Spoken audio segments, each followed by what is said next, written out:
মাহতাবের পরিবারে আমার মায়েরও যে অবদান আমি ছোটোবেলায় দেখেছি। আমার মা বাজার সদাইয়ের একটা অংশ তার বাড়িতে দিয়ে আসতো। তখন এই মাহতাব কিছুটা তার পরিবার থেকে বিচ্ছিন্ন ছিল নানা কারণে। তো আমি ব্যক্তিগতভাবেও এই পরিবারের জন্য যেটুকু করেছি আজকে আসলে বলা ঠিক না। তারপরেও যেহেতু সে আমার প্রতিপক্ষ হয়ে দাঁড়িয়েছে, এই মাদ্রাসায় আমরা যাতে না ঢুকতে পারি সে জন্য বহুত চেষ্টা করেছে। এখানে তিনি শুধু তার কাটাই না, কয়েকবার তার কাটা নিয়ে এসে আটকিয়ে দেওয়ার প্ল্যান নিয়েছিল এবং একদম সর্বশেষ সে ওয়াল করে আমাদেরকে এই মাদ্রাসার যাতে আমরা ঢুকতে না পারি সে ব্যবস্থা তিনি করার চেষ্টা করেছেন। বিশেষ করে সফেজের ছেলে খলিলকে এখানে একদম প্রতিষ্ঠিত করার জন্য, এই যে এটি একটি মাদ্রাসার মানে রান্নাঘর, কিন্তু এই রান্নাঘরকে কেন্দ্র করে খলিলের জন্য এখানে সব কিছুই করে দেওয়া হয়েছিল। এই পুকুরে আলাদা নামার সিঁড়ি এবং এটাকে একদম মহিলাদের জন্য আটকে দেওয়া হয়েছিল। তো আমি সেই আটকানো পর্দা ফেলে দিয়েছি।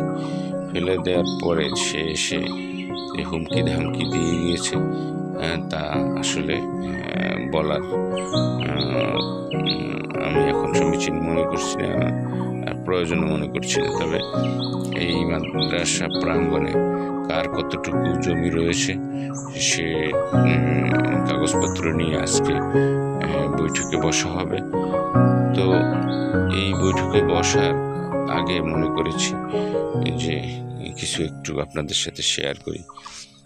এই মাদ্রাসার প্রাঙ্গণে যতগুলো এখানে 12-13টি নারিকেল গাছ রয়েছে, আমার বাবার হাতে লাগানো এই গাছ, অথচ এই ডাব এবং এগুলো পেড়ে তারা বিক্রি করছে, কত নিজেদের মনে করছে, কিন্তু কখনো আমার বাবার মৃত্যুর আগ পর্যন্ত একটি ডাব তিনি খেয়ে যেতে পারেননি। এখানে বাবার হাতে লাগানো একটি আম গাছ ছিল, সেই আম গাছটি কেটে ফেলা হয়েছে। যখনই আমরা বলতাম এটি বাবার হাতে লাগানো, তখন সে গাছটিকে নিধন করত। এবং এখানে একটি বড় গাছ ছিল, সে গাছটি নিয়ে থানায় পর্যন্ত যাওয়া হয়েছে। 35,000 টাকা অনেক দিন সেই উপজেলায় পরিষদে সালিশদের হাতে ছিল, সে টাকাটিও নিয়ে গিয়েছে এবং আমাদেরকে সর্বত্র কিছুটা জুলুম নির্যাতনের মধ্য দিয়ে আমাদেরকে চলতে হয়েছে। এক রাত্রে এখানে মাহফিল চলছিল, আমি সেই রাত্রে বাড়ি আসায় আমাকে ডেকে এনে এই ঘর থেকে মঞ্জুর সহায়তায় এবং থানার সাথে বিশেষ ষড়যন্ত্র করে এই ঘর থেকে আমাকে পুলিশ দিয়ে ধরিয়ে নিয়ে আমার সারা রাত্র কাঠালিয়া থানায় আমাকে লকআপে রাখা হয়েছিল। এইভাবে সে আমাদের উপরে তার জুলুম চালিয়ে গিয়েছে। তো আমরা সেসব কথা যখন মনে পড়ে তখন আমাদের স্বাভাবিক কষ্ট লাগে। এবং যে ফ্যামিলির জন্য আমার ব্যক্তিগতভাবে 3টে বিষয় উল্লেখ না করলেই নয়। আমার বাবার কাছে একবার তিনি জায়গার দলিল চেয়েছিল ব্যাংক থেকে লোন তোলার জন্য, বাবা কিছুতেই রাজি না হলে আমাকে এই মাহতাব ব্যবহার করেছে। আমি বালক বয়সের, আমি মাসুম, যখন এসে বাবার কাছে চাপ দিয়ে আমি সেই দলিল নিয়ে তাকে দিয়েছিলাম, সে সেই দলিল দিয়ে কাঠালিয়া সোনালী ব্যাংক থেকে লক্ষ লক্ষ টাকা তুলেছিল এবং সেই টাকা পরিশোধ না করায় আবার বাবার উপরই এই পুলিশি নির্যাতন চলেছে। তাও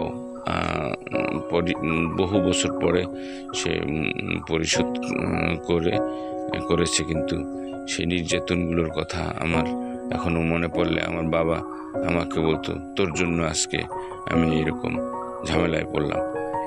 এই গেল এক কথা। এরপর রাসেল একদিন আমি যশোর থেকে আসার পথে দেখি বাড়িতে কান্নাকাটি। রাসেল তার ছেলের হাত ভেঙে, তেঁতুল গাছ থেকে পড়ে হাত ভেঙে অসহায় অবস্থায় পড়ে রয়েছিল। আমি আমার পকেটের টাকা দিয়ে তাকে বরিশাল নিয়ে যাই এবং সে কথা আমার মনে হয় তারা অস্বীকার করতে পারবে না। এরপর আরও একটি বিষয়, তার ছোট কন্যা তার পরীক্ষার ফিস জোগাড় করতে পারেনি। মাহতাবের মঞ্জুর মতো এবং আরও বড় বড় এখন যারা বড় বড় আত্মীয় স্বজন যারা পরিচয় দিতে আসে, যেমন এই লালন, মঞ্জু, সবুজ, এরকম বড় বড় প্রতিষ্ঠিত তার ভাগ্না ভাগ্নির কথা এখন শুনতেছি। কিন্তু তারা তখন কোথায় ছিল?